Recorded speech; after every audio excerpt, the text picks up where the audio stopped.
Hello friends, আজকের recipe তোমাদের জন্য আলু পেঁয়াজ দিয়ে লাউয়ের খোসা ভাজা।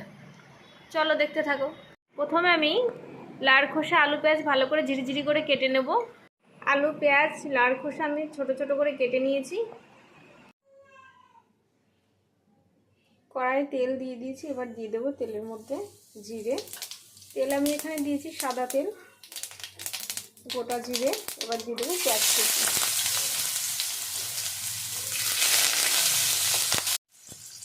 পেঁয়াজ অল্প নাড়াচাড়া করে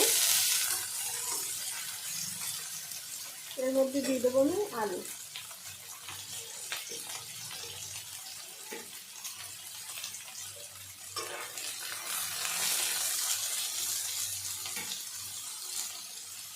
এবার এর মধ্যে দিয়ে দেবো আমি লাউয়ের খোসা। ভালো করে নেড়ে চেড়ে নেব।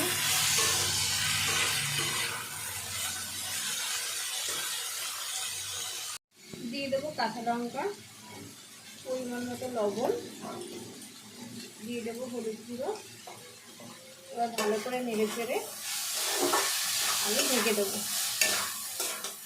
এটি আমাদের লাউ খোসা আলু পেঁয়াজ দিয়ে রেসিপি। এবার নামিয়ে নেবো।